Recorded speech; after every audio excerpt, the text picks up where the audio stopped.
We're talking with former Governor Reagan, and during the break we were discussing. When I mentioned that I thought most people were not apathetic, I think they're confused, basically, because you hear intelligent people from both political parties or in the middle, conservatives and liberals, and they all seem to have different answers as to what is going wrong in the country. Some people say, well, let's let the government spend billions of dollars, and then some other people say, no more federal spending. Let's give the tax rebates. And the other intelligent people say, no tax rebates. We've got to do this and do that. So everybody is confused. How do you see the thing? How are we going to get out of this? Well, Johnny, I think that one of the things is that people keep looking to government for the answer, and government's the problem.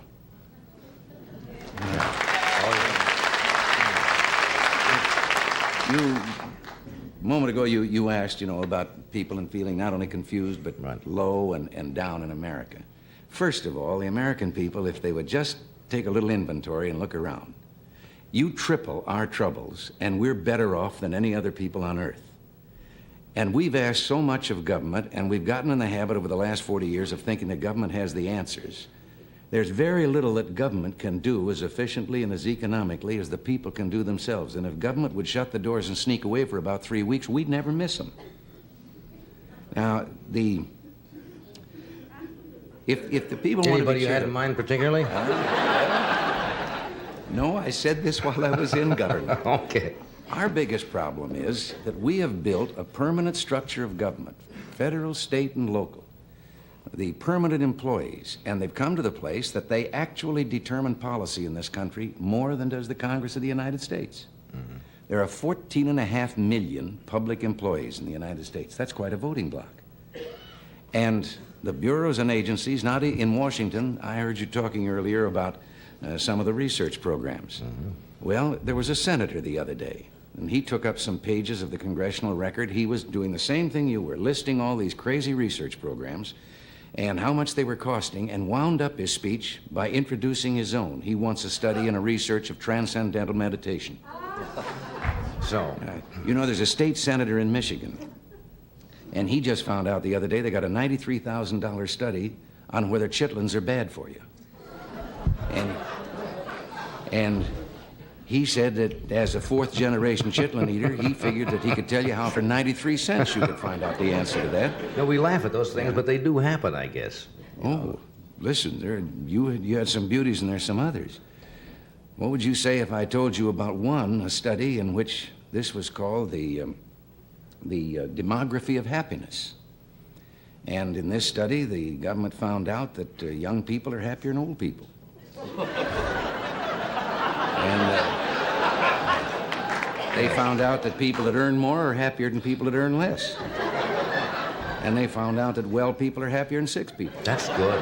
Well, this was $249,000 to find out it's better to be rich, young, and healthy than old, poor, and sick.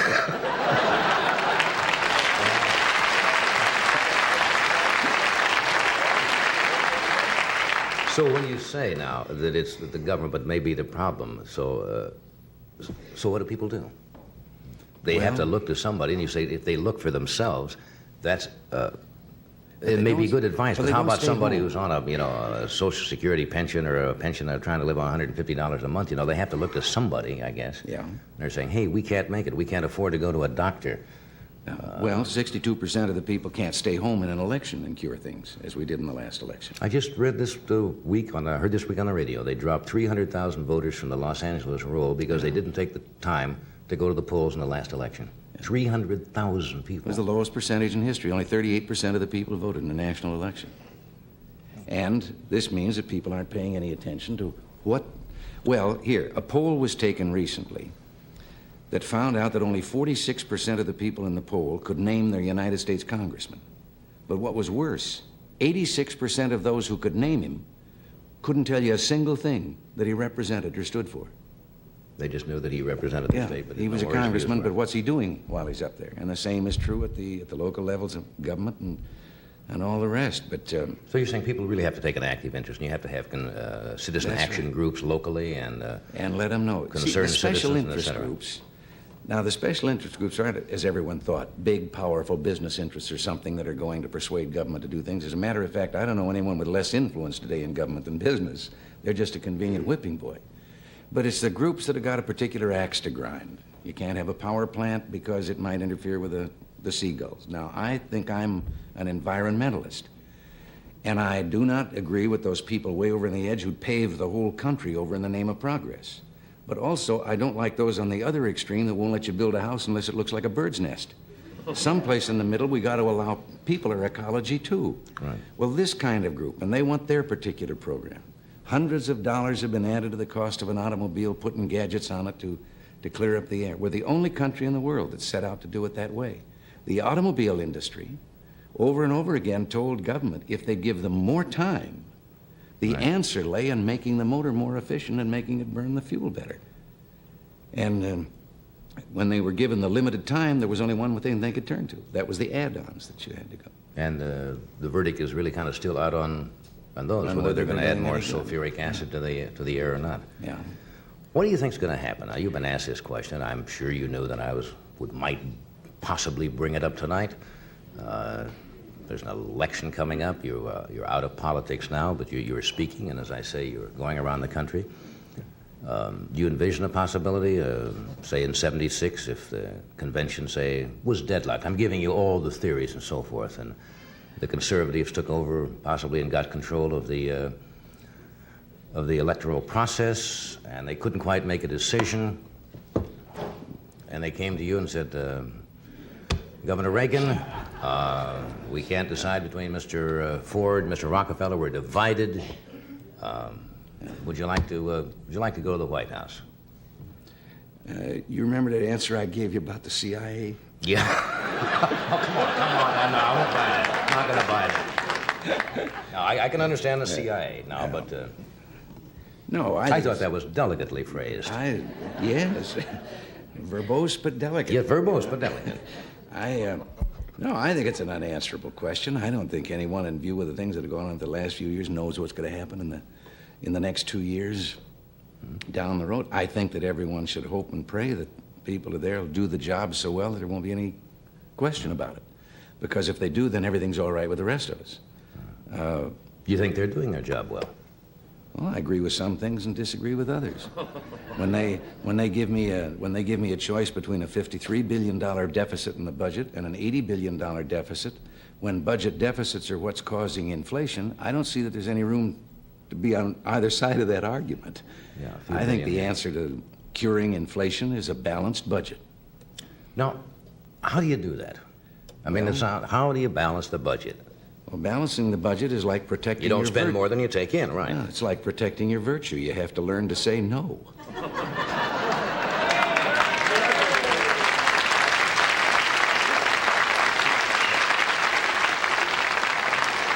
There's got to be another way. What's the second option?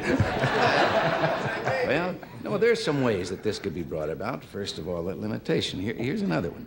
Why shouldn't we have, in addition to a simplified income tax, why shouldn't we also have a law that says that any time a legislator or a congressman introduces a spending program, he has to introduce with it a tax program to pay for it? Then let the people find out. There was a woman that, from a financial firm that was back at the President's Economic Council, and her words weren't quoted. Everybody else's words got in the paper, all the Hellers and the Galbraiths and all the so-called economists. And I have a degree in economics, so I can say this. I think an economist is someone who has a Phi Beta Kappa key on one end of his watch chain and no watch on the other. This woman said that you go to the polls and you ask the people, do they want some social service, some program that government can give? And the people in the polls are apt to read and say, hey, that sounds good, yeah. Mm-hmm.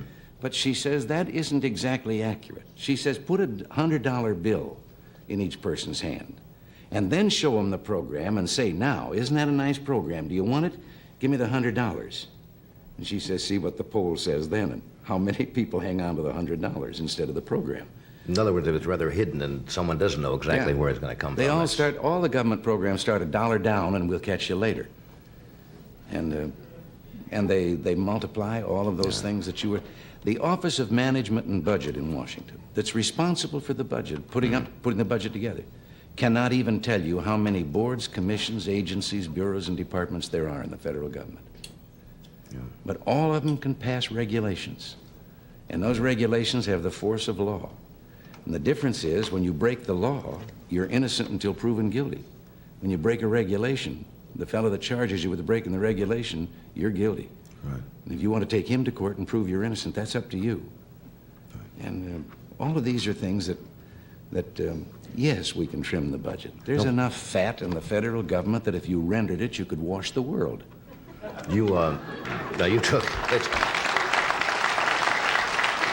They took a poll of the American people the past week, and I think 78% or something, around 75% were opposed to more military aid to Vietnam and Cambodia and Southeast Asia in general. And yet the administration was trying to tell the American people that a couple $100 million or $222 million would make some kind of difference, or that the government might make it. And how do you feel? Do you think that that is a lost cause in a way? I think people can see humanitarian, for children, hospitals, et cetera, medical supplies and food.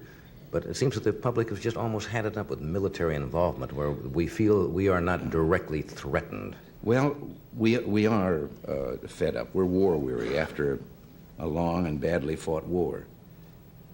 On the other hand, and this is one where I'll probably lose a lot of people because it isn't popular or political to say this today. When we withdrew our troops, we made a ceasefire, a peace agreement.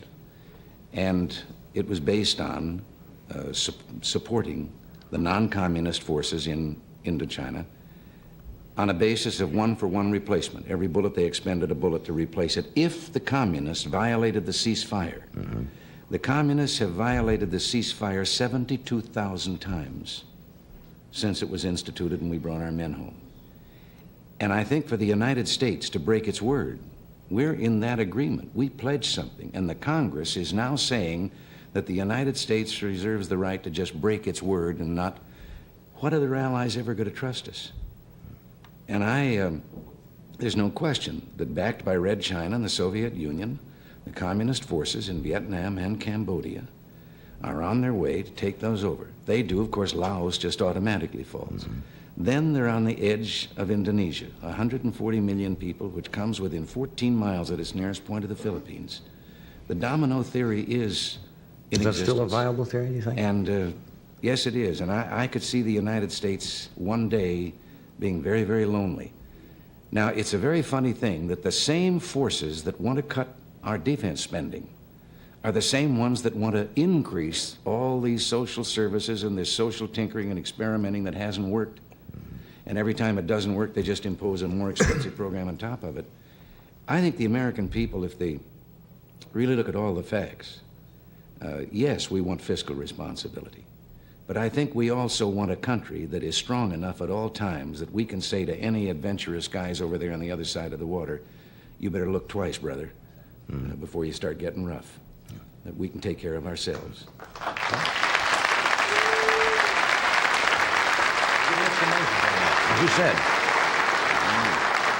As you said, even before you made the statement, that would probably get mixed reaction from an and audience. I can understand that. People are, and it's hard to understand how maybe your interest is involved 10,000 miles away. But Russia seems concerned that their interests extend all the way to Cuba and to South America, to Chile, and to other countries of that kind. And they're the ones that have said they're going to impose their way of life on the rest of the world. We haven't said we want to do it to the rest of the world, our way. Let me ask you one more question before you go. Let us assume that there's a third party, that neither party seems to go. Yeah. You like this approach already, huh? And they're thrown into disarray, as they say, and a third party is formed. Would you think that'll ever happen in this country, where a third party will be a major type of alternate to what we have? Well, I'd still prefer to see a revitalization of the two major parties we have, because the two-party system has served us very well. Third parties have a notorious way of not being successful. Now, the Republican Party, some people say, well, that was a third party 100 years ago when it started. It actually wasn't. It was a second party. The Whig Party had shrunk and shrunk, and then the remainder of the Whig Party said to two other groups that had formed parties, hey, want to get together with us? They changed their name and called themselves the other party. And so it was, in effect, the Whigs just disappeared. It was a new second party. Maybe this is time. Maybe it's time for realignment between people who might find themselves in the wrong parties. Maybe there are some people still voting. I was a Democrat most of my life. I became a Republican only not too many years ago. And I had the pleasure of telling some of those people that are saying the Republican Party ought to broaden its base the other day that when I switched parties, I didn't do it because the two parties were alike. I did it because they were different. And I think that the two parties ought to stand up as to what they represent, what they stand for. A third party, they have a way of electing the wrong people because they simply divide themselves from the other forces that feel the same way, and then the other fella sneaks in. And it could happen that neither party would represent what the people want, and finally the people would take some action, do something about it. But I'd rather devote our effort to seeing if we can't find out what the present two parties stand for and which one we want to. But you don't see yourself, or do you see yourself as maybe as a part of that, active politically again? I certainly don't give up, do I? Yeah, you sure don't. I wish I could think of a good get-off line. I have Lawrence Spivak's old questions, you know, for that. Nancy, you know, said to say hello tonight. She thought it was great that we're both in town at the same time. You too, huh? I get that. Thanks for being with us tonight, really. It was a pleasure to see you again, my best.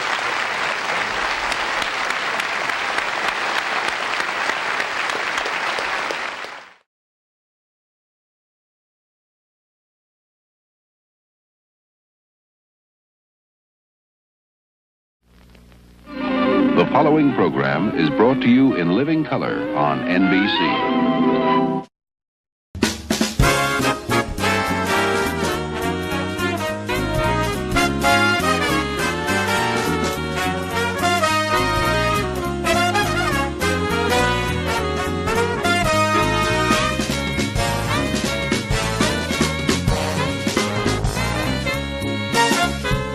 And now, here's Johnny.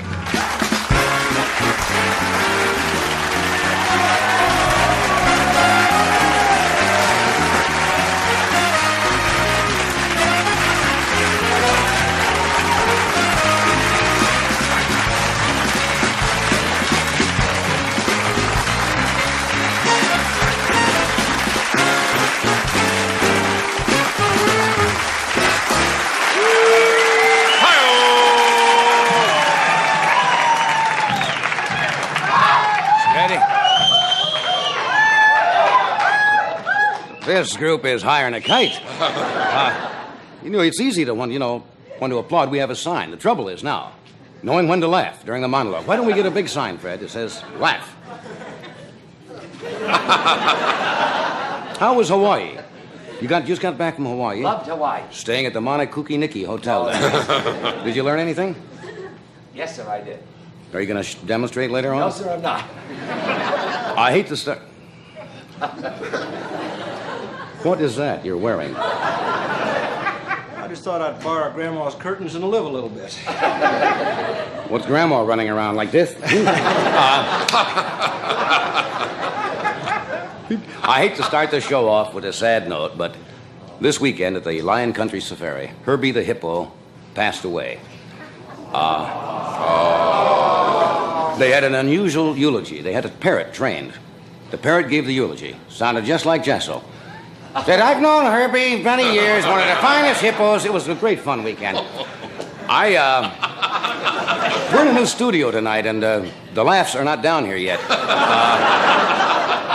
Isn't this where Monty Hall used to... Yes. I expect to see giant carrots and people dressed like rabbits sitting out here. I had a great weekend. Watching television, I saw the Anderson tapes, and then I put on the 11 o'clock news and watched the Republican tapes. Have you been following that affair? Huh? The Watergate affair? The Republicans apparently bugged, several hours of Democratic meetings? And they got all those tapes, and all they heard were top Republicans or Democrats saying, what are we going to do? That's all they got. The Democrats also, Democrats also tried to bug the place where the Republicans make all their big decisions, but it's hard getting to the boardroom of General Motors.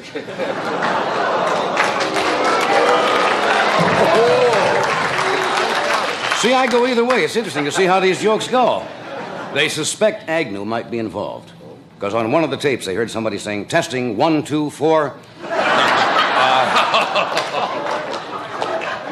Interesting to see how the political situation is going. You see the picture in the paper today of President Nixon meeting with Ray Charles, the soul singer? And the president told Ray Charles that he and Pat really love soul music. As a matter of fact, they have 2 copies of Glow Little Glowworm by the Mills Brothers.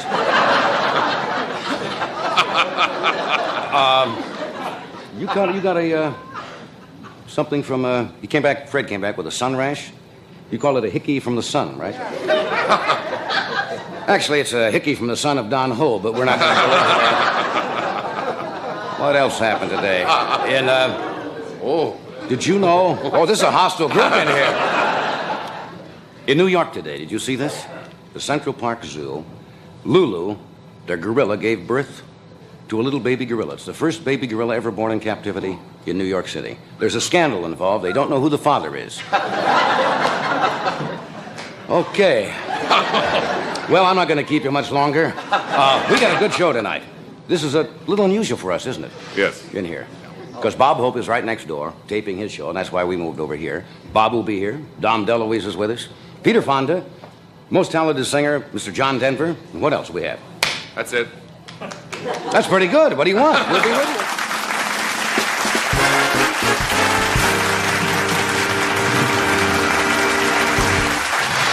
We'll be right back after a word from one of our sponsors.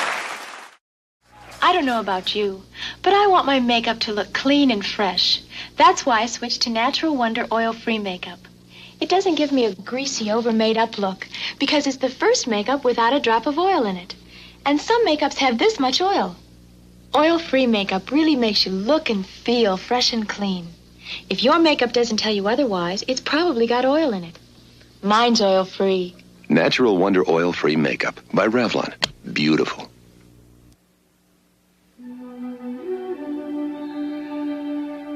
Wouldn't you like to get away for a few hours?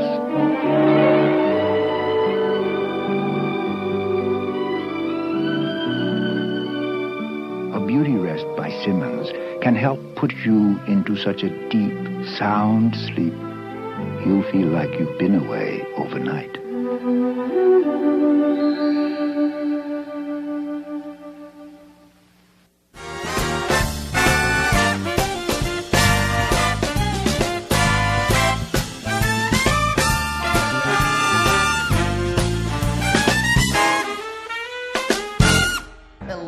Hello. We are back. Does it seem strange working in here? Seems a little strange. How about how close the audience is? They're right on our doorstep. Aren't we this close in the other studio? No, I don't think so. And also the lower angle makes it look like they're just all in our living room. Yeah, Bob Let's have a party. We're the same space. What? We're the same space. It seems strange. I don't know why. Doc is where he's supposed to be. I'm where I'm supposed to be. Anything to report? I was back in our town yesterday for the weekend. Were you back in New York? What were you doing? Great. Having Indian summer. I was rehearsing my show, my nightclub. Oh, yes. I had to go back and meet the troops, the band, hear the charts. It opens, I guess we 13th, can mention it, sure. November the 13th in New York at the Masonette Room. at the St. Regis. Masonette Room with the St. Regis. I was there Saturday night to see Mel Torme, who's tearing them up down. It's a great room. It's a very intimate room. It's only 200 seats. Very nice. And you're going in there. Will you be there opening night? Are you If dropping you want, by? I can't be there opening night. Why not? Well, yes, I can be there opening night. You said you didn't want me there opening night. Well, maybe the acts sound pretty good. We'll see how it is as it gets closer. I don't want you there to get me You psyched out. told me you didn't want me there the other day. Well, opening I was night. a little worried. You have to have a little. I want to go opening night All right, opening night. and just have a couple little drinks. Oh before you go out. no, don't do that. And I want to sit in the back of the room. As soon as you walk out, I want to hear Temptation. I want to be one of those guys. Remember what Sing you- Melancholy Baby. Remember what you did that Now, night? what are you going to do if somebody does that? Remember what you did that night at the Copacabana to Paul Anka? He almost got out of the business. It was Jerry Vale. I did that too. Jerry Van? That was a Yeah. just silly night. Yes. A lot of Pretty comedians crazy there. night. But Yes. Don't do that to me, please. I wouldn't do that to you. Yes. All right. What else have I got here? I'm going to tell you who we got on our anniversary show first, which is going to be October the 2nd. What day is that? Monday.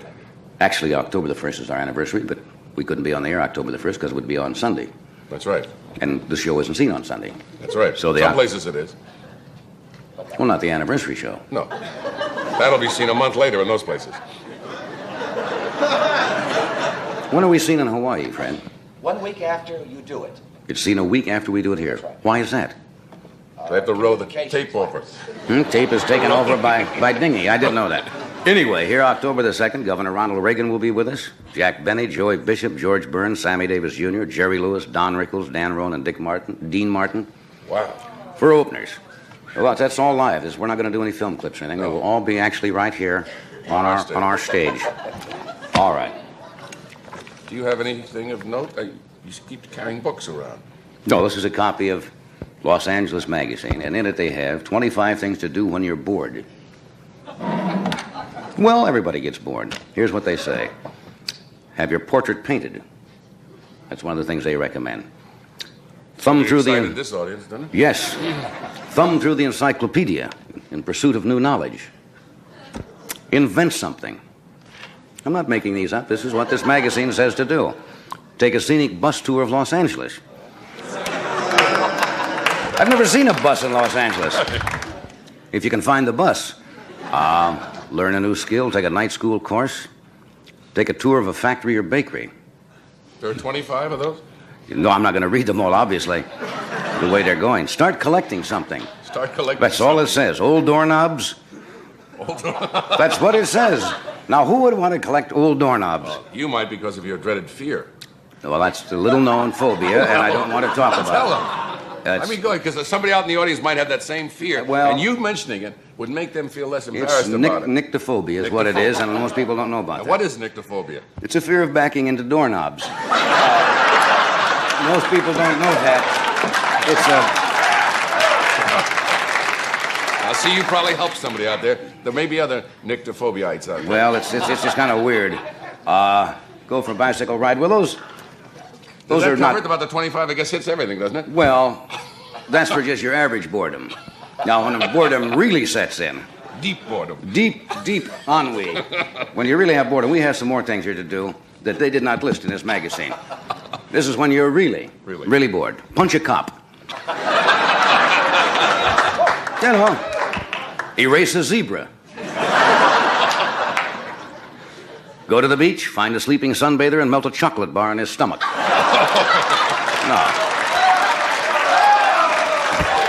And a couple of chocolate treats. Yes. Get a flavor straw and suck out your gas tank. Interview a meatloaf. Line your shorts with chapstick. Start your own ecology drive. Buy a tree and plant a Datsun. This is when you're really bored. Ride a skateboard through a car wash. Weave a potholder out of your chest hair. And the final one, throw prune pits at a shut-in. Those are just weird little things. Wait, no, come on now, don't encourage that. Don't encourage that kind of material. I got one of Doc's pills in me. You know, I just came back from Lake Tahoe this morning, and I'm a little flaky. I worked up there at the, gee, that's beautiful up there.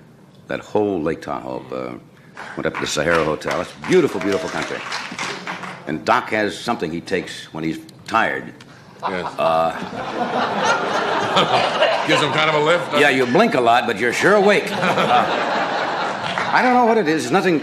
I don't want to give the impression that it's something illegal. It's nothing like that. It's a perfectly legal formula, isn't it, Doc? Yeah, there's nothing illegal about it at all. Come on now, don't do that. It's a little thing just when you're feeling low. Yes, and it doesn't bother you at all. It just gives you get a a little lift. you get a little hyper, you know. You know, you're the only one I ever knew that had nyctophobia. I have a lot of them, and I don't want to discuss them. You know some of them. Yes. Altrophobia is another one I have. Which one is that? Well, I'll tell you later. We'll return as soon as I think of what it is with our guest after we take a short pause for this commercial. All right, good doctor. Some Hornet music, please. Oh, that's splendid. Okay, we're ready. Ladies and gentlemen, this is American Motors' new Hornet hatchback. Now, it looks like a sports car, it runs like a sports car, but it uses gas like a compact, and it costs like an economy car. And the Hornet hatchback gives you lots of extra room when you need it. Open the hatch, fold down the back seats, and load up. Luggage for your vacation, or wood from the lumber yard. It's great for young families with lots of things to do and lots of places to see. American Motors, new Hornet hatchback. It is some car. And only American Motors makes this promise. The buyer protection plan backs every 73 car we build. And we'll see that our dealers back that promise too. American Motors Corporation. We back them better because we build them better.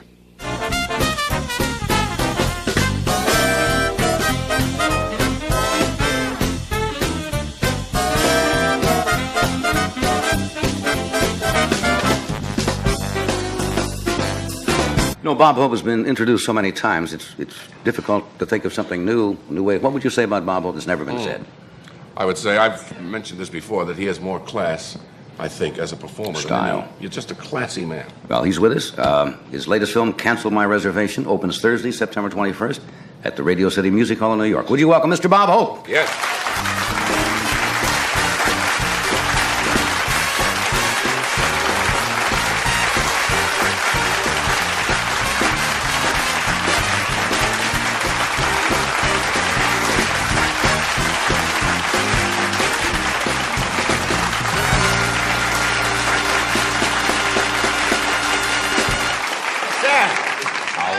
How are you?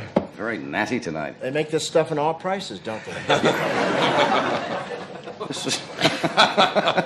I want you to know what they make on the upper floor at Hart, Schaffner & Martin. That's right. You've. How are you, John? I'm fine, Robert. And you, my boy? Good, my pal. You Very look nice. very fine. You look good. I don't have to start off asking where you've been. I can tell you. Oh, Fella geez, sent where me- I've been. Fella I've sent been me- home one day in the last month. Fella sent me a picture today. I got it in the mail. A fellow by the name of Dan Griffin. Yeah. Apparently you were at this place in Wisconsin. Yeah, right. And he sent along this picture. Oh, Get a close-up of it. Oh, come so on. I know where you were. Oh, my God. Egg Harbor, Wisconsin, right? Isn't that awful? Advertising for Egg Harbor. Is that wild? Whereabouts is Egg Harbor? Egg Harbor is just up from Green Bay, and Right. it's right up from Green Bay to Sturgeon Bay and up there. And I want to tell you, it is too much. Yeah. It is too. Do you ever think I'd wind up at Egg Harbor? I know you do. Egg Harbor, Wisconsin. I was up there candling a few. He says Now you. there's something I'll tell He you. quotes one of your lines here. What did he say? He said, "You said Egg Harbor is so small, the local mafia chief is a Filipino." I do a lot of stuff out of town. No, but it's sensational. I wanted to find a place. We played the Duquesne, Illinois Fair, and I said, Right. and I had to go to Michigan Fair. So I said, where can I go? And I was talking to this guy, Harold Fuller, up in Green Bay, and he said, we got a house for you up at Egg Harbor. And we went up to Robert Cole's house, and it was fantastic, I want to tell you. And it's great to get out all alone, you know. And that was like just a vacation, really. Nobody recognizes you, you know. I lasted about a half hour. Oh, God, it's terrible. Those trees don't applaud and the seagulls don't care. You know? All they're interested in is the bread. I think it's just, I can't stand it. If there hadn't been a star in my tent, I would have left right away. Really? Really. Egg Harbor. But the Should go people there up there are something else. They're just sensational. And we got to Sturgeon Bay, and we stopped at the supermarket to get some groceries, you know, and we were around there. And there was one old guy who looked at me and sort of thought he knew me, you know. And he sort of stalked me for about 15 minutes, and he finally walked over. He said, "You couldn't be Bob Hope, could you?" I said, "I could be, but I don't want to be tonight." He said, "I thought so." Hey, this movie I was talking about, Cancel, But is that the one that beautiful. I... I got to tell you one Yeah. more line about Egg Harbor, because we don't get up to those places. And this is so beautiful up there in this lake. And we were there the third day. The mailman came around, and Dolores answered the door. My wife answered the door. And I was still sleeping. I was trying to pack in some sleep. And the mailman says, "You tell Bob that we want to do everything to make him comfortable." And Dolores said, "Yeah, well, thank you very much. That's very sweet of you." And he said, "We'll do anything, and just so he has a good time." She said, "Thank you." He said, "Could I say hello to him?" She said, "He's sleeping." He said, "I don't want to bother him. I just want to say hello to him." They mean well. Isn't that pretty? Isn't that pretty? And I want to tell you, they watch you up there. We took a walk around this town. There's nothing in the place. We had to take a walk to get that air. And you look in those windows, or they're watching the television. That's all they do. You know, they're watching you. You better be good, man. All right. You better be good. You got a lot to live up to. I love Billy Graham on your show. Yeah, wasn't he Isn't he sensational? good? Yes. And we when did he about when he got 40 into minutes the with it. thing about playing golf, you know, and people whether they swear when they're playing with him, reminded me, I used to play with a guy at Lakeside called Dr. Erdman. He was a minister, but nobody ever knew it, you know? And if you didn't know him, like if I invited, Eddie here to play golf with him or something, and we got out there, after a couple of bad shots, the guy swore a couple of times, duty, son of a blah, blah, blah, blah. About the fourth hole, I'd say, Party Erdman, he's a minister. That's all. Ruin the guy's game for the rest of the day. Oh, I'm sorry. Yeah, I'm very sorry. I'm always sorry. But Graham was too much, wasn't he? Oh, and you kept him on. You kept bleeding him. No, he was very good. He was brilliant that night. Did you see it in Honolulu on your surf? They don't have those things on the surfboard, huh? Oh, God. It was just great. Just marvelous. This picture I mentioned, Cancel My Reservation, opens at Radio City Music Hall. Is this the first time you've opened Radio City Music Hall? Radio City Music Hall, because usually, for the last 25 years, we went into the Paramount. They finally tore the Paramount thing down and put in some kind of a restaurant or something. And so we're going into the Radio City Music Hall, so you're going to be famous. That's right. I have a small, very small mic. We did everything we could for you. I haven't seen it at all. We have a film clip from it. Do we want to show it? Bobby, we got it racked up? Really? You'll have to watch the monitors here in the studio. And I don't think Bob has even seen this piece of film, but let's roll it and take a look. This is from Cancel My Reservation. Yeah.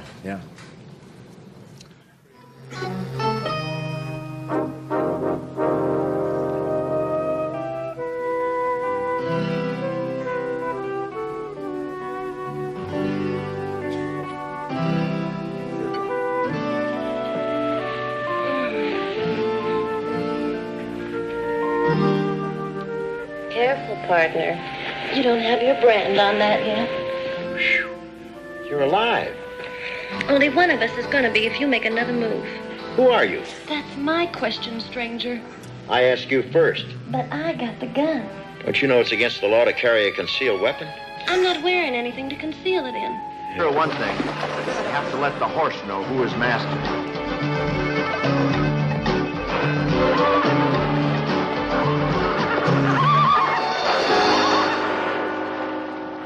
Obviously, this horse knows.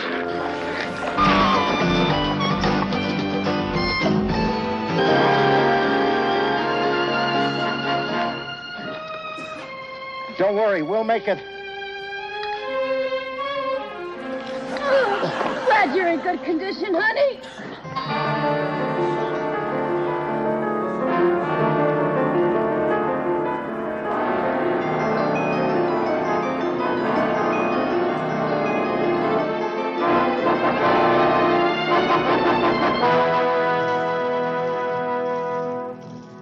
Stop at the first insurance machine, will you?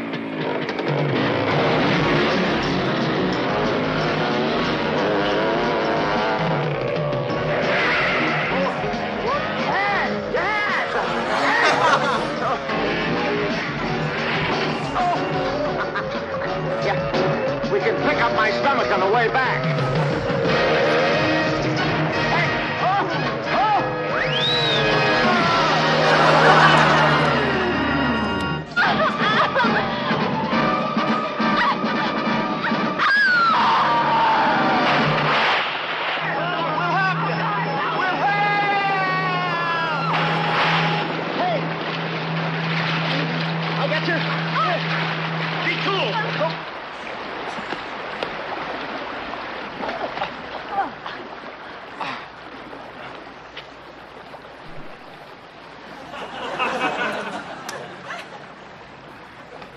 Dan, what are you doing? I'm giving her mouth-to-mouth resuscitation. That's okay, thanks. Anytime. All I want is a fair trial. If it ever comes to trial, the people in this town are mighty sore. Mob rule may prevail. Mob rule? Isn't there any justice? Poor fella, he'll do anything to win an Oscar.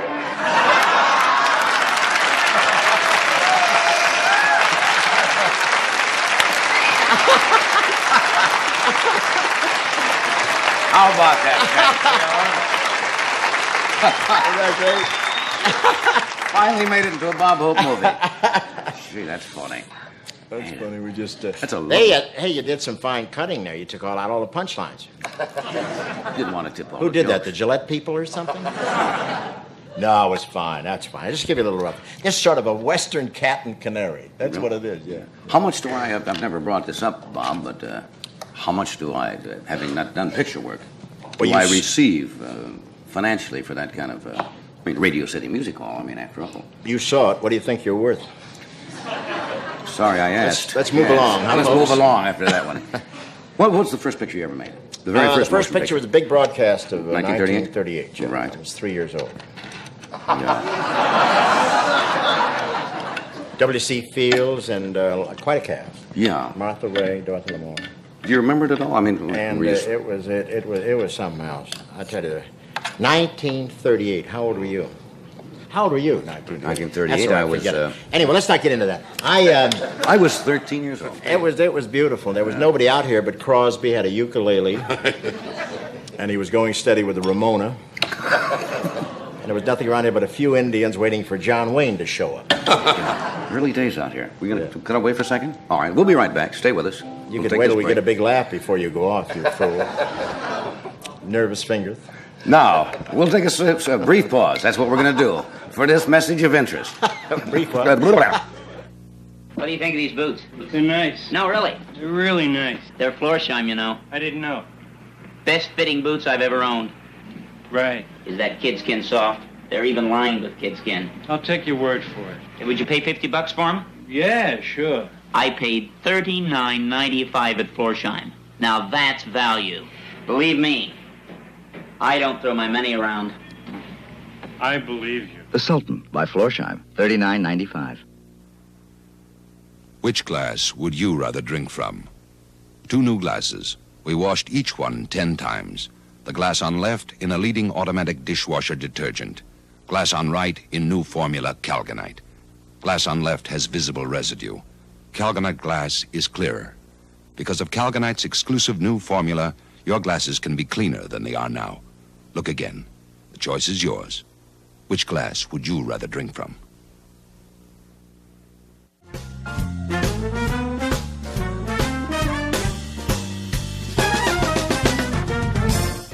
Bob just asked me, he said, what we're doing in the studio. That's funny. The reason we're in the studio is because you're doing your special next door. We moved over here. Oh, that's sweet of you. Yes. No, we're over there filming David Cassidy for our next show. Is he on and the Carpenters. And we have a play? October sometime, doesn't it? October 5th. October 5th. And we have Mark Spitz coming down next week to do it, too. How about him? Hey, that is great. That is great. How about that Mark Spitz? 7 You know, he's gold half medals. man, half fish. Nobody realized the bottom half is fish. What's he going to do with it? Is he going to work on a sketch with you or what? I don't know yet what we're going to do. We got to Should talk be to interesting. him, do what he wants to do. We may do a Tarzan thing. You know, we'll do what he wants to do. Where's the 500-pound gorilla sit? Any place he wants. No, but you know, you got to make him feel at ease because he's going to walk in. He's got more medals than Jessel, you know. Yeah, that's a remarkable achievement. You seen though. Jessel's medals, huh? He makes Westmoreland look like a draft dodger. Well, show business is his life. Hey, you were talking, Freddie said he just won a bet about you because he was talking about the big broadcast of 1938. Yeah. That is the picture in which you sang Thanks for the Memory, and then they made a movie called Thanks for the Memory after that. You know, I thought I was a comedian, and in that picture, they took me right to a bar set with Shirley Ross. I sang Thanks for the Memory, and that's the thing that kept me in pictures. Otherwise, I'd have hit the thing back to vaudeville and Is that true? Broadway. I mean, because that was such a hit? Freddie worked, we worked together in the Follies, you know, in 1935 and 36. 35 and 36. Freddie was sitting right like that saying no to me. Right. When did you Follies decide? with Fanny Bryce. And then I did a picture called Thanks for the Memory where I sang... to Shirley Ross. What's it? Two Sleepy People. Two Sleepy People. I remember that. Thank God for you. I wondered what the hell you did. I want to ask you, I've never asked you before, Man, and this may sound like a dumb question. All right. But I don't think I've ever asked. What age were you when you decided that you wanted to be a comedian? You got laughs. Yeah. Were you young? Was it in school? No, I don't know what happened there, but I found out that was where all the money was, being a comedian, you know? And then I started doing my single in Newcastle, Pennsylvania. I was doing a dancing act. And the guy asked me to go out and make an announcement about the forthcoming show, and I said, next week is Marshall Walkender's Whiz Bang Review. He's a Scotchman. I know him. He got married in the backyard so the chickens could get the rice. That played good in Pennsylvania. You remember that joke? Yeah, and they laughed, you know. So the next day I said, yeah, Marshall Walker did the same joke, and I said, and he killed his wife because he bought vanishing cream, And that played very well there, too, yeah. Had a better delivery in those days. But that's interesting. Right there, I got laughs, and I said, wait a minute, this is pretty good. So I started breaking in my act, and I went to Cleveland. I got a brown derby and a cigar, and I walked out, and I'd play for any place, and I got $5 a night, you know. Then I ran out of grocery stores to play there. I went to Detroit, and I started playing around there for $5 and $10 a night, and I made a lot of money last weekend at the Michigan State Fair. A real lot of money, you know. And it just made me think of how in 1928 I was staggering around Detroit trying to make $10 a night, you know. And then I figured up just before I walked down for the fair last weekend with the taxes and everything, I'm making about the same kind of money. That's it. It's true. That's interesting that you would go from dancing telling jokes because Jack Benny was essentially a violinist, and he started telling jokes along with the violin playing, and then went the other way. Also a floor walker. Yes.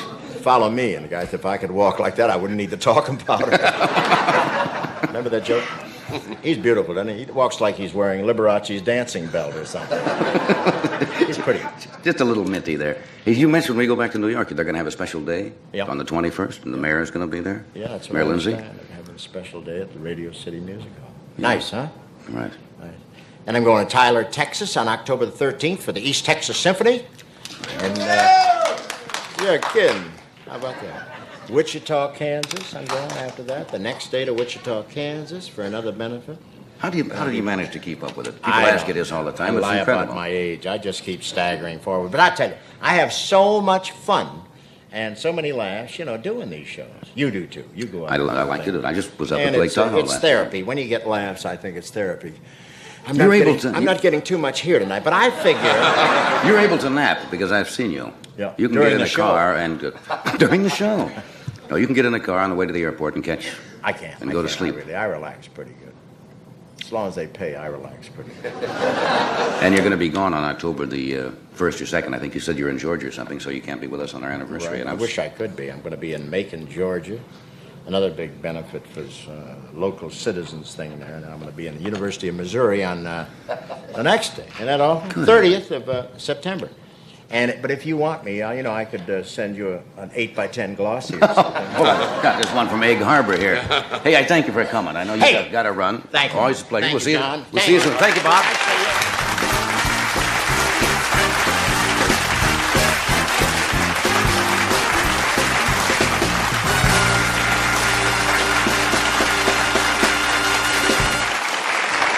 What a man. What an incredible schedule. It still amazes me. No matter how many times he tells me, but like every single day, he is appearing somewhere. Doing some. Next time we get him back, we're going to give... You know, he's a pretty fair dancer. He's a pretty fair hoofer. We'll get him up next time. Maybe we can learn a few steps. We do this first, then Dom DeLuise will join us. You ever found a latex... you ever found a latex wall paint that cleans like enamel? Well, here... They've gone. Home. Home at last from Bull Run, Petersburg, Shiloh, and defeat. General Pierre Beauregard, the Napoleon in gray, came home to New Orleans, grieving for his lost dreams. Sears recently painted his house with new Easy Living paint, a beautifully elegant new flat latex that complements the walls of the most gracious homes. But that's not the only reason Sears used Easy Living paint. Day in and day out, tourists leave fingerprints on the walls and woodwork. Ordinary household dirt does not penetrate this incredibly tough surface. Marks wash right off. And that's what's so remarkable about Easy Living paint. Use Easy Living paint for easier living from front hall to kitchen, in every room, on every surface that you touch. Easy Living paint, Sears' best and Sears' first flat latex that cleans like enamel. Designed for great American homes, like yours.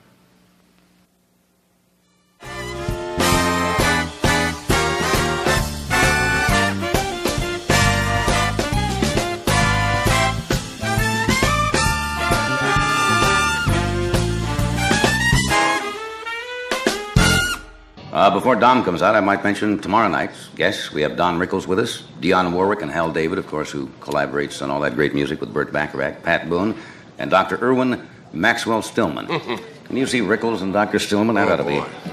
Here's a very funny gentleman, most talented. He will be appearing regularly on the Dean Martin Show this fall. Would you welcome our good friend Dom DeLuise?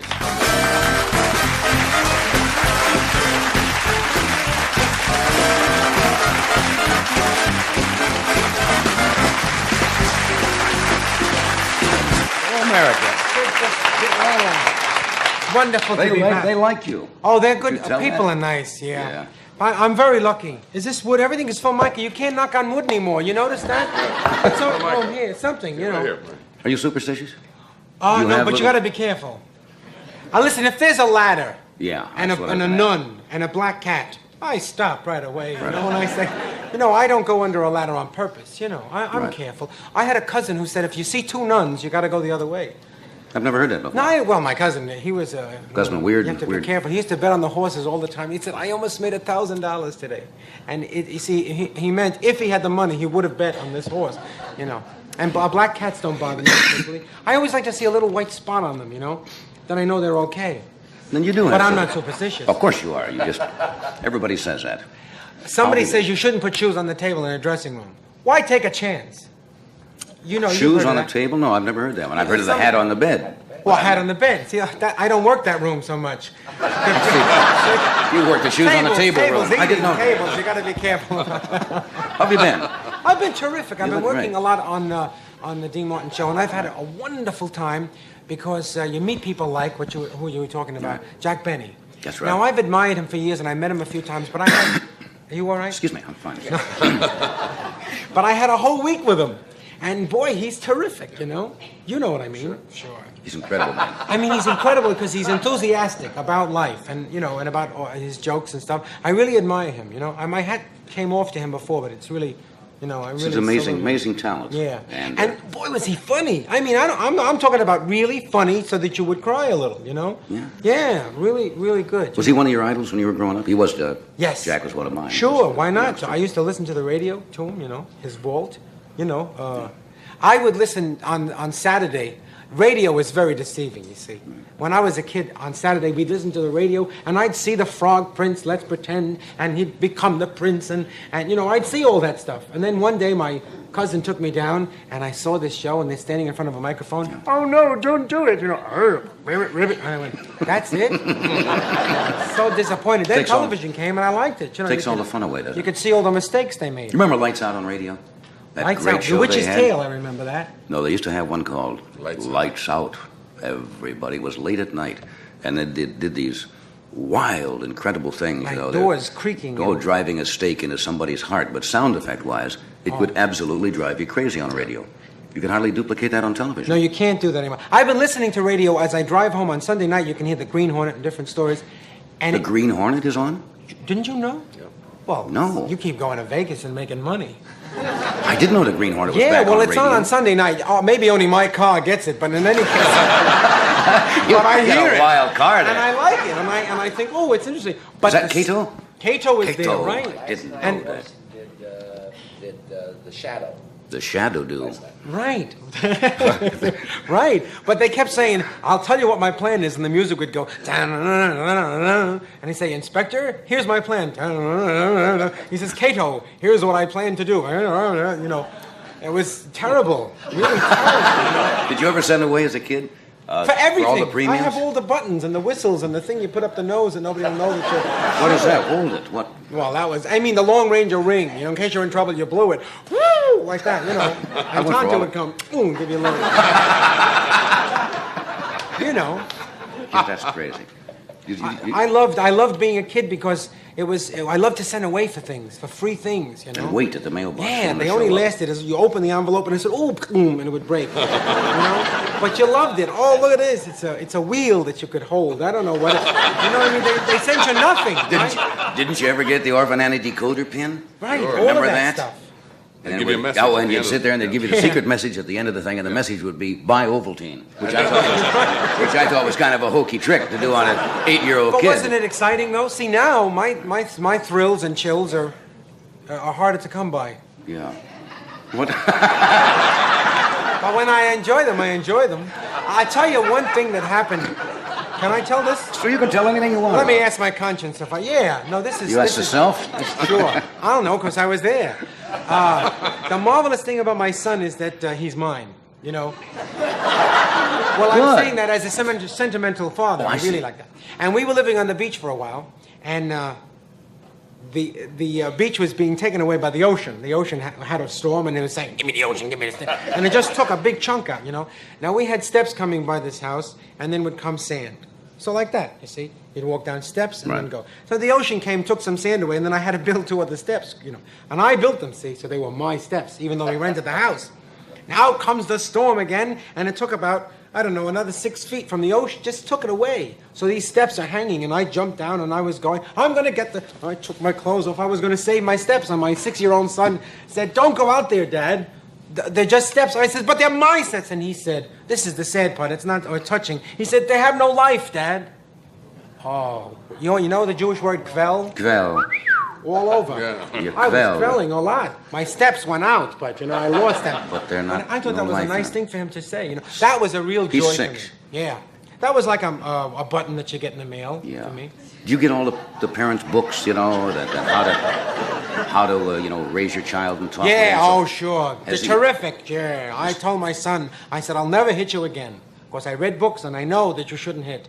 And I said, and you have to be very careful with me because I'll just tell you what I want. You'll go to your room, you'll listen, punishment, like a grown-up.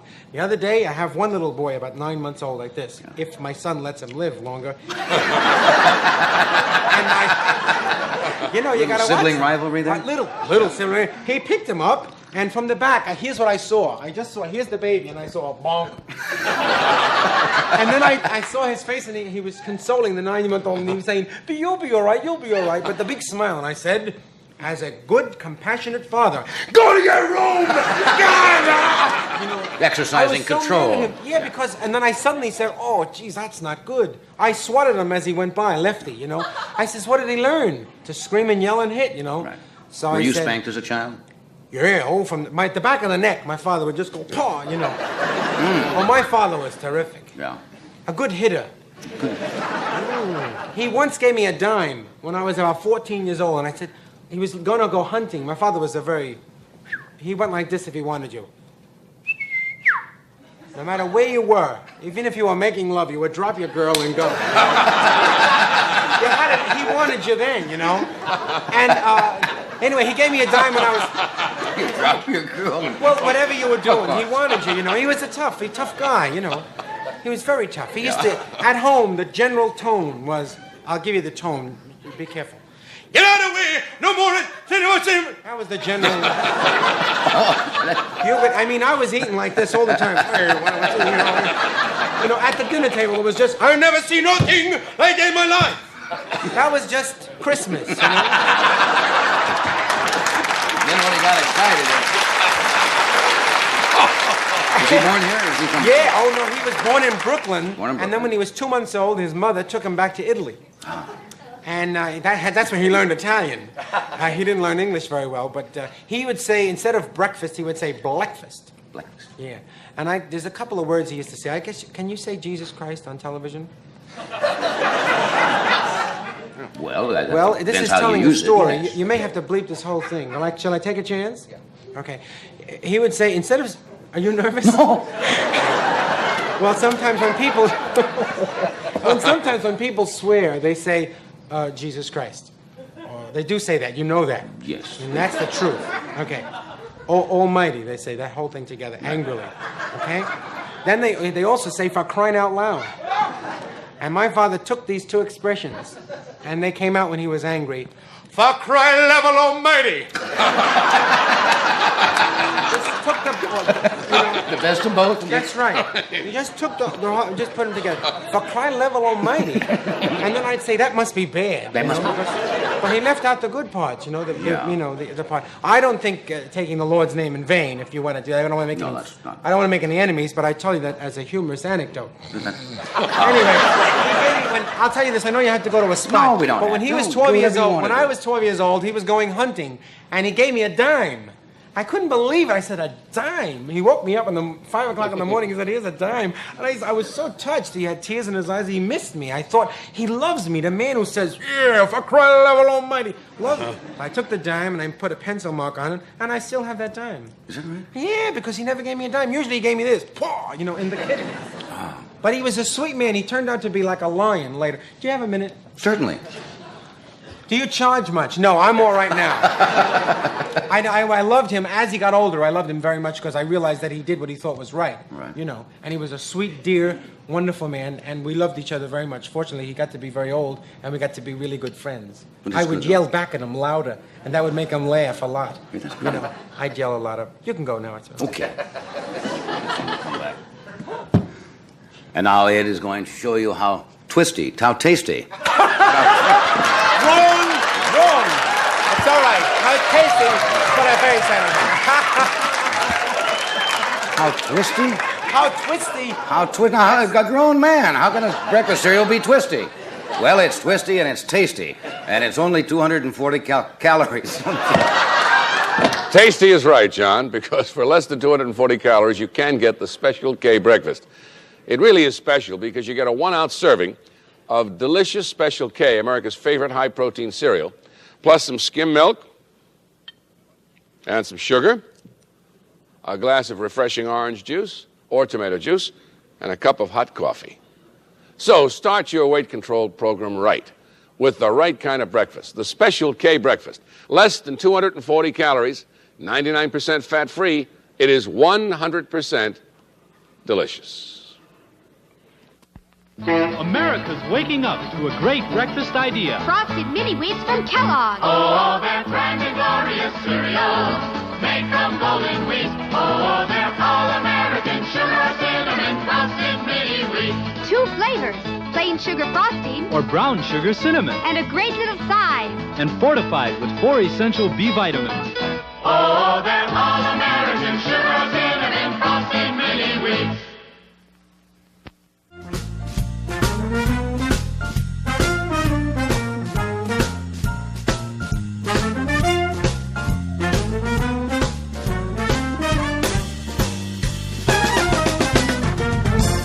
Welcome back. We're talking with Dom DeLuise and the I didn't know problem. that. Oh, and you were Yeah, going to of say raising the problem children. of Has raising your children. son come to you yet, like all children do at that age, when they ask the questions like, "Where did I come from?" and so Oh, forth? sure. My I kids told are pretty them right well. away. I'm pretty well grown now, and I forgot how you go through that. Oh, it's really tough. I don't try. I get expert advice. See, I see an analyst. I'll tell you that right now. Not that I need it, but you never know if you're going to have a breakdown. You know, you got a telephone number ready. You know, and I must say that I get a lot of help about how to relate to my wife better because Right. we're getting better and better. Really, I have to tell you that, hon. It's wonderful. I mean, it's nice to be friends with your wife.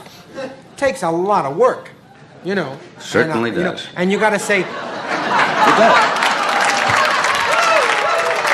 Well, you know, because it's hard to be friends with her and still work. Look, here's what I'm saying. Anyway, I'm breaking my heart doing it. Over you.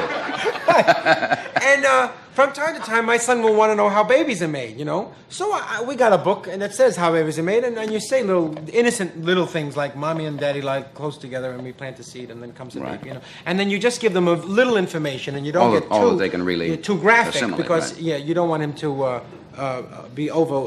to get nervous when he's only 6 years old. Well, there's a famous story, you know, that shows that parents can over-explain sometimes. The kid goes to his mother and says, "Mommy, where did I come from?"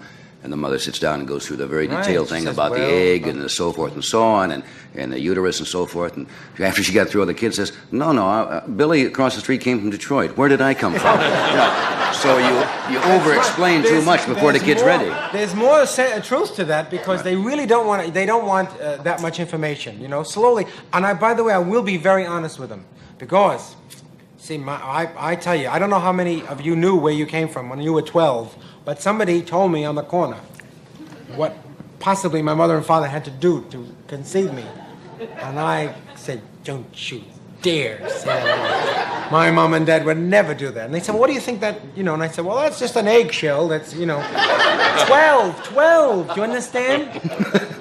I was going to become a priest, but then I found out that you didn't, that wasn't eggs, so I got married instead. Well, why not? That's a good enough reason to get married. Well, and for that reason, I think that the kids should know, and I think it's as a they wonderful ask and as their thing. mind Oh, is capable of understanding that, you tell them and tell them honestly. I saw a show the other night in which a doctor was talking to somebody. I think it was on the David Susskind show, and he says parents often make a mistake when they say the baby is in the mother's stomach, and the doctor says don't say that because that is really not true.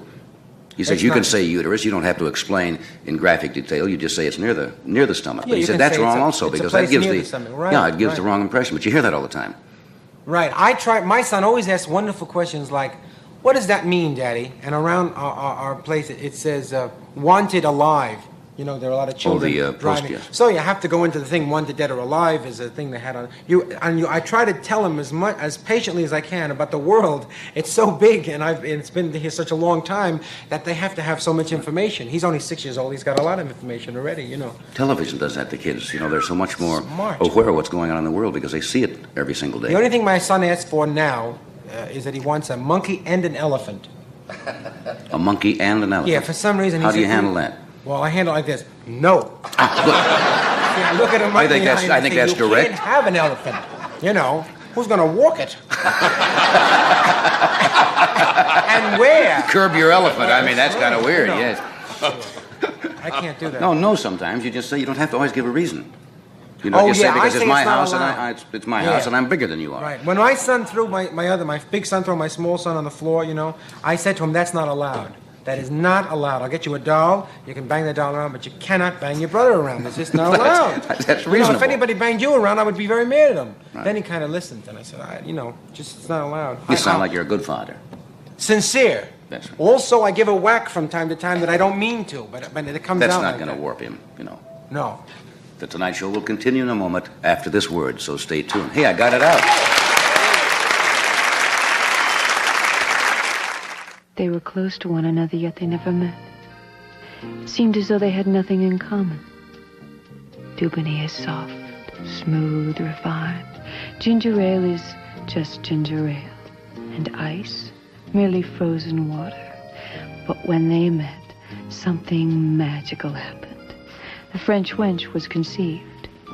Some people think Dubonnet is a drink for little old ladies. Have a French wench and see. This table was beautiful once, but look at the wax buildup. And you can't remove old wax with still more wax. Now, watch Scott's Liquid Gold go to work. It looks terrible, but Liquid Gold is dissolving the blotchy layers of wax, restoring the wood to its natural beauty. For heavier wax buildup, leave Liquid Gold on overnight, then wipe dry. Liquid Gold absorbs into the wood, leaving only the natural finish. Scott's Liquid Gold. Either way, liquid or spray, there's nothing else like it.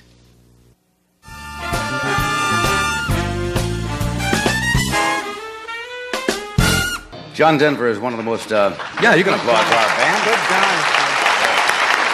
Doc Severinsen, boy. Thank you, boys. John Denver, who's coming out right now, is probably one of the most talented songwriters and performers in our business. He'll be appearing at the Greek Theater here September 21st through the 24th. This is his latest album, Rocky Mountain High. Would you welcome John Denver? Hey, John. Thank you. Be sure it's true when you say I love you. It's a sin to tell a lie. Millions of hearts have been broken just because these words were spoken. I love you, yes I do. I love you. If you break my heart, I'll die. So be sure it's true when you say I love you. It's a sin to tell a lie. Cross my heart, I hope to die. I never, never, never tell another white lie. Took my little girl out on a date last night. Next to her, brown and curly hair, I looked all right. Now I'm between the devil and the deep blue sea. Cause I said, baby, you look good to me. I told her I loved her, but oh how I lied. And now she's getting set to be my blushing bride. If she leads me to the altar, I'm sunk. Cause I can't tell the preacher I was drunk. So Lord have mercy mercy on an old count sin and give me one more chance to let another guy win her. Cross my heart, hope to die. I never, never, never tell her one more time. I'll never tell another white lie.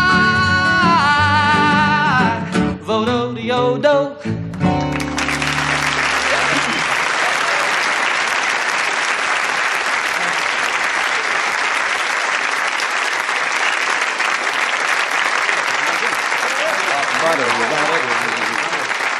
How'd you been? Very fine, thank you. I remember your last time here. You did a song about Toledo. Yep. Right. We heard from a few people from Toledo. It was kind of a good-natured rib at the town, right? Oh, yeah, as a satirical kind of song. And as a matter of fact, about a week after I did that on your show here, we did a concert at Blossom Music Center in Cleveland, Ohio. And there were a lot of people from Toledo in the audience. What were some of those lyrics in that song? Saturday night in Toledo, Ohio was like being nowhere at all. And it goes on from there. But they didn't storm the stage? No, as a matter of fact, that was just about my most requested song that night. Yeah. I had a song I was going to do for you tonight called Forest Lawn. I saw my producer go, Yeah. What I is it? noticed. I beg your pardon. No, that's all right. They didn't want you to do it, I assume? Well, I guess it's a little touchy. I've done it on television a couple of times and did it on an album and thought, I've always wanted, if I ever got the chance to do your show, to do that song. But I think it's a little bit, we talked to some people, they got the lyrics and everything, and I beg your pardon, you guys. Well. No, that's what we're looking for, controversy. It's okay. People get uptight about it. Oh, they do. Well, you have to watch things like that, Like I'm sure, in the interest of you people especially, I understand they're a little touchy, and you have to watch what you do on television. Yeah, you really do. We got into trouble once before. I don't know if I mentioned this last time when we did the "I Was Not a Nazi Polka" when I was with the Mitchell Trio. Yes. Who writes your songs? Well, see, there are just a couple of things. I used to be a part of a group that was known sort of for the satirical material they did, and we're really the only people that are doing college concerts. For those audiences that are doing that kind of material, and so it's something that since I've been on my own, I've tried to retain. And I think you're doing a good job. Well, it goes over great for those audiences, Sure. and sometimes you get into trouble, but it's all in fun. I've been in trouble myself. It's okay. Did you get followed by the groupies like a lot of the young stars do, the pop stars, or the rock stars that follow them around all over?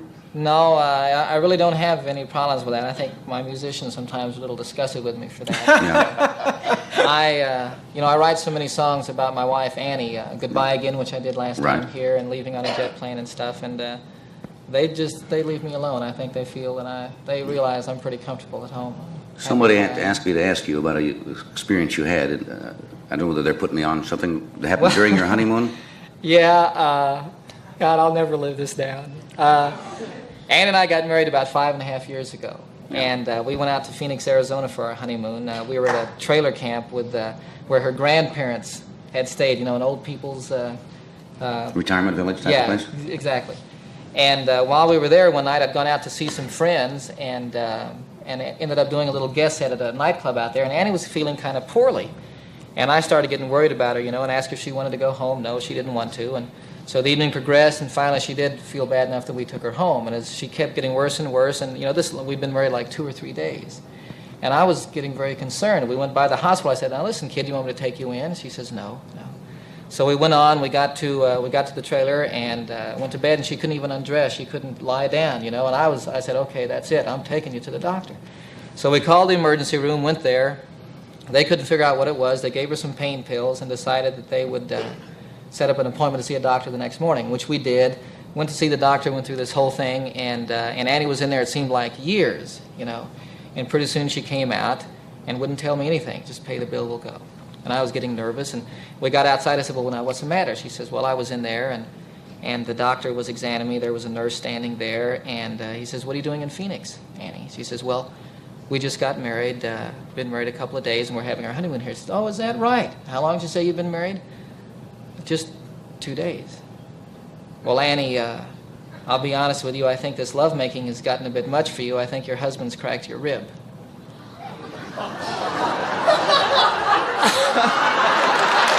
The new champ and winner.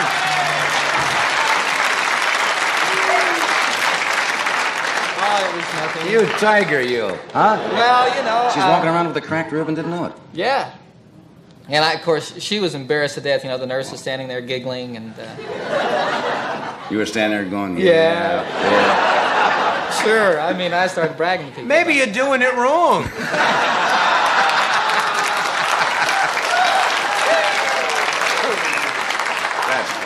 I never thought about Funny that. story. Hey, we've talked about this on the show before to other people. Everybody, there are probably more amateur songwriters in this country. Yes, sir. Everybody thinks they can write a song.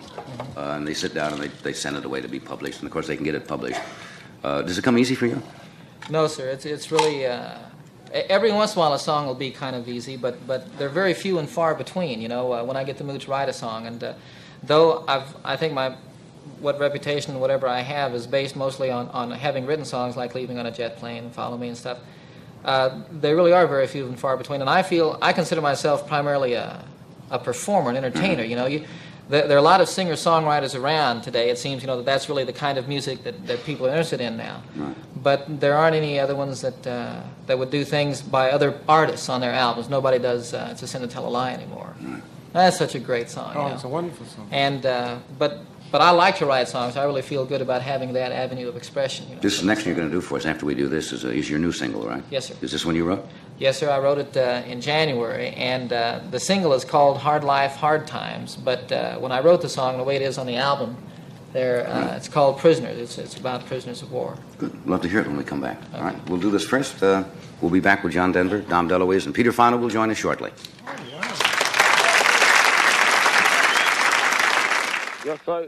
I am Luis Reyes. This is my family. I have a farm in Cibao, the finest land for growing cigar tobacco in all of Santo Domingo. Dutch Masters buys my tobacco for their cigars. They buy other mild, expensive tobaccos too, from Colombia, Brazil, Puerto Rico. But to me it is most important that Dutch Masters buy my tobacco. If they buy my tobacco, they must make a very good cigar. This is a capsule of vitamin E. Many things have been said about it, but one fact has recently been proven. Vitamin E applied to the skin can help prevent perspiration odor. The Menon Company has put this discovery to a very practical everyday use. Menon E, an effective family deodorant that is kind to the body. It's called Menon E because it's made with vitamin E. Menon E, a new era in deodorant protection.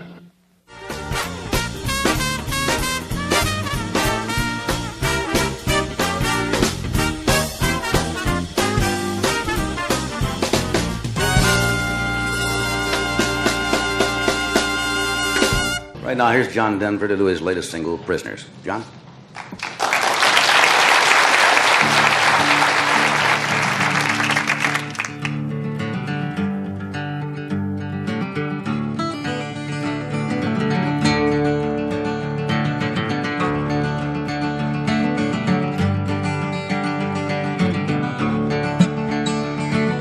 Josie works a counter at the downtown 5 a dime, anything at all to help her pass the time.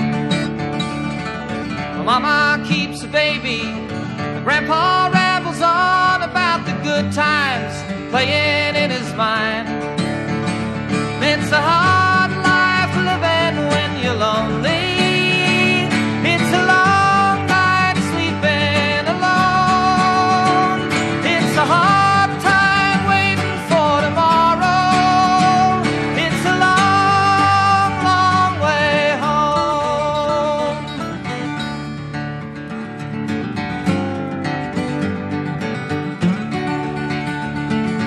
Josie spends the evening with the people on the pages of the paperback she picked up at the store. Or sometimes it's a TV, but she'll try to write a letter. Whoa, they don't come too often anymore. It's a hard life living when you're lonely. It's a long night sleeping alone. It's a hard time waiting for tomorrow.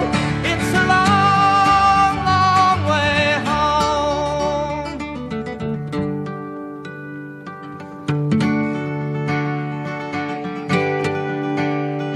I stare at the gray walls before me, and I see her face in the stone.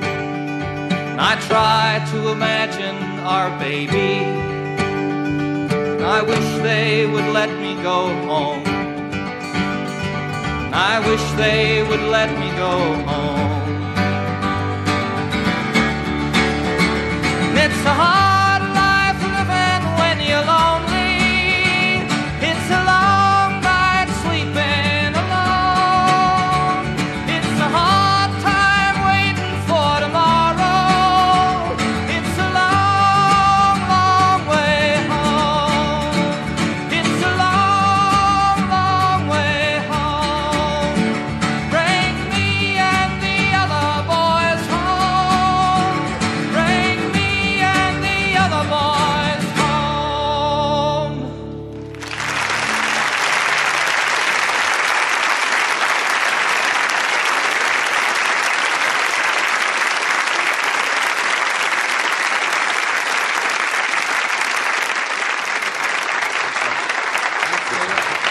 Peter Fonda will join us after a word from one of our sponsors. We'll be right back. That's a good song. Yeah, thank you.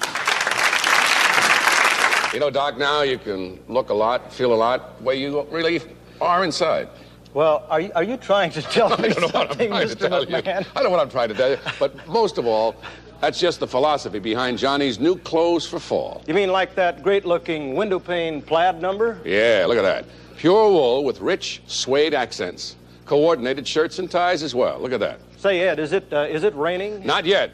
But when it does, you'll look good in Johnny's new Hartley raincoat. And when the sun shines? You step out in this lightweight heather twill suit made from Klopman's two-way texturized stretch fabrics. Next up, Johnny's rugged new velveteen sports suit with full trousers and battle jacket. I'm telling you, it's ready for anything. And you know, Doc, this is just part of Johnny's new fall wardrobe. Great looks to make you feel great, and at prices that won't make you feel small. At fine stores throughout the United States and Canada. From the one nearest you, just write Johnny Carson Apparel, Buffalo. Buffalo? Yeah, New York, 14240. Oh, I see.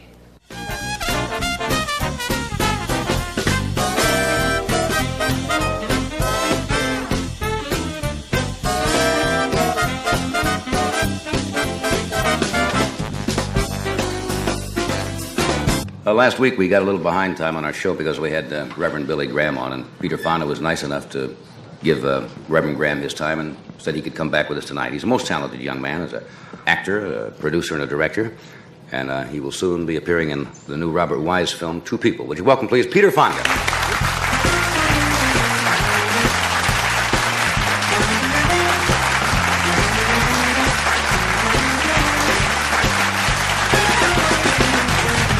I never did get a chance to thank you the other night when we had Billy Graham on. It was very nice of you to give up the time there. We got behind schedule. Well, that happens. You know, he's a very fascinating person. Yeah, he was. He's a filmmaker, too. I've got to give filmmakers time. That's right. He does produce quite a bit of films. Mm-hmm. I was going to ask you a quote last time. We'll talk about it. Orson Welles, I think, in the quote was, "Every actor in his heart believes everything bad that's ever been printed about him." I was going to ask if you believe that. I know a lot of actors do. Yeah, sure. Why not? Do you? Take the worst, you know, and then build from there. Lots of bad things are always said, and lots of good things are said, too. Right. Unfortunately, I think we go overboard on both sides. An actor takes too much of what's good said about him and tends to let that weight his head down, or bad and tends to hide. Right. You ever answer the critics if they say something unkind or untrue, or you just ignore it and... Occasionally. I answer them in the shower, you know. Singing in the shower. I know exactly what you mean, yeah. Yeah, it's better to sing in the shower when you don't know how to sing, and if I don't know what to say, and it's really not a fair thing to come off to a critic if you... Maybe it is. It's a problem. One wants to stand up and defend one's works always, you know. Right. But you can't really win with the press in the long haul anyway, so it's better just to kind of... You try to go out and give an interview, I suppose, about something you do, if it's a song or a movie or a painting, to explain a bit more of it, to make it more understandable. I occasionally get hit, and there's no way out. Excuse me, I don't mean to interrupt. I say the thing to do is to not be hurt by it so it doesn't affect your next work. I think that it's very hard not to be hurt by what a critic says, you know. If you have any sensitivity at all. Right. So I don't believe you actors who say... You got to open up to perform and to produce, and then you've got to protect yourself from the critics. So it's a. I don't believe actors who say bad reviews don't bother me. Well, they've got to bother you. But I've heard people say that. They've got to bother if you're sensitive at all, because it hurts in what you do. You're made to be very vulnerable in front of the camera, and this is a camera, you know. Right. So, as an actor, you have to be a child again and build a whole new person, and that means you are literally undressed, psychically or whatever. Right. And to have somebody say, well, you know, he was adequate, or really, oh God, that's the worst word. I'd rather hear somebody say he was terrible, he filthy-mouthed, commie radical. But adequate. I would die if they said I'd fall over dead. If they said that you were filthy-mouthed, commie radical? Yeah, because I get very hurt. I remember those words. I go, if a critic says something, I go, just repeat those words in my head. You know, and I shave in the morning, I go, it's terrible. I dwell in it. It's do you enjoy your success? That may sound like a dumb question, but that you're known now for what you do as an actor. Have you found that your friends change around you when you become successful? Well, yeah, I guess I have noticed its change, and I've enjoyed it to the extent that I went out and made several movies after Easy Rider, directed them, didn't pay myself anything to do it, and paid for the film. Gee, I don't know. It's hard to say. Do you enjoy the fame itself? I mean, the money that goes along with it, or does that... That's got to be relative. Having traveled around the world, seeing what different monies are, and understanding what money is, to try to have that as a standard of one's worth or interest, it's a bum thing. Oh, I've got a boat, you know. I enjoy that's where you enjoy going, isn't it? Do you enjoy singing? You see, you get to perform. Both of you get to perform out in front, and when I'm behind a camera, that's it. You know, if I'm just a director, I don't have any audience to bounce off of. You've got an audience here. You get immediate reaction when you work in one. You know, you don't have any of that stuff. But don't you get a feeling of accomplishment when you direct something? I'm sure you do. The yes. product is there. Go pick up that rock and move it across there. Right. Why? Never mind why. Move the rock. Jack Benny. Motivation stuff. I asked Jack once. Jack Benny. I said, "What do you like most about being famous?" And he said, and he thought for a while. He said, "Not having to stand in line at an airport." In other words, it was a little fact that the little services he would get of being a celebrity, and that's the whole thing to him, was that he didn't have to stand in line at an airport. That embarrasses me, though. Does it when other people are waiting? If somebody tries to do that to me, I get embarrassed. I can't handle that scene at all. In other words, because I get embarrassed when I walk out and somebody's, oh, look at that, and I think, God, I spilled something on my shirt. I don't know how to handle it, really. But I can handle it as long as there's a camera or a director or something else hand me. You're protected at that moment of vulnerability. When the critics hit you, that's another thing we've talked about. Have you ever thought about performing live or doing anything like that on stage? I started that way, yeah. I did like 200 or 300 performances on stage, and then did a Broadway show called Blood, Sweat, and Stanley Pool. Yeah. That's the first time I did your show. Yeah, David Merrick, I think, once said about actors, he said all actors are children, or Thank God. childlike and so forth, which really is probably true. Yeah. Uninhibited, and the more childlike I think actors are, or inquiring, the better they are at times. It's hard to think of John Wayne as a child. Yeah, very large child. He's one of the big ones, you know. Huh? Big butch child. But he's very open and honest in his films. There's something very open and honest about Duke's work. You know, I don't know what I should call him, Mr. Wayne, I guess, sir. You know, but he's very open. You know, and that's what your work is marvelous when you perform. It's great. It's worth all the trouble you go through. You see, because we're getting something from your performance that's wonderful. I'm sorry, you could suffer. It's okay, as far as I'm concerned. I think talent has to suffer a little bit. You know, they say that if you're talented, you're going to suffer. I suffer all the time. Sure. I'm suffering now. Are you suffering now, Dom?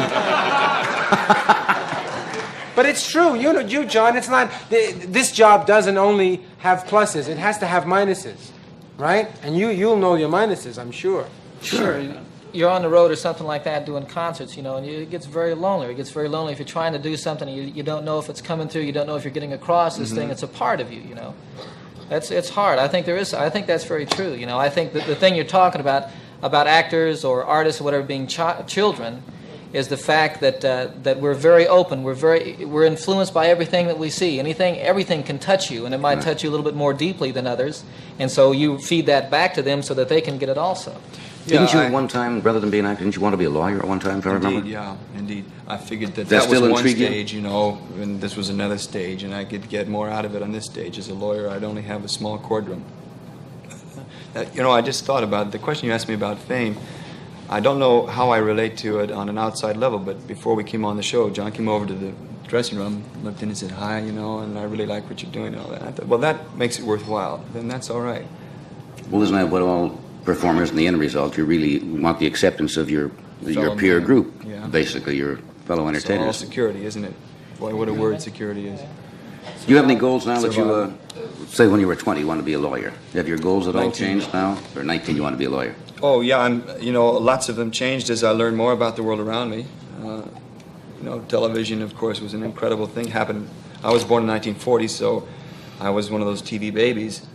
It was there, and suddenly all That's this like a information. TV dinner, isn't it? Yeah, I guess TV so. baby. Really, you can roll out my God, mind like it's wrapped in 1940? tinfoil. Really? 1940. I was writing my name in 1940. I was just kicking a lot, Uh-huh. But you've got to change your views. I think you've got to change your views, at least, when you have more information about what happens around you in the world, not just in America, but on the planet at large. Now we've been to the moon, we can see the unit of the Earth.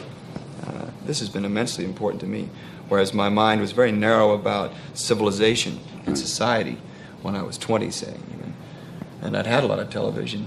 When I actually got out there to see what television was filming and could understand the translation, I had to change my viewpoints and become more humanitarian in order to survive as an actor, in order to be able to relate to everything around me. Right. You get away in your boat a lot, don't you? Remember, didn't you have a broken leg once on the show? You were taking off for somewhere and Yeah. with a leg still in a cast?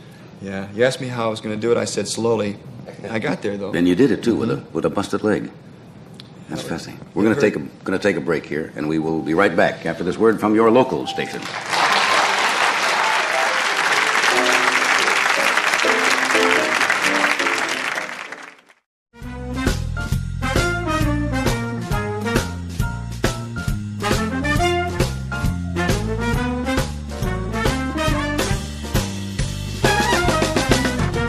We're back. We have about a minute here. The Robert Weiss film I mentioned, Two People. When does this open?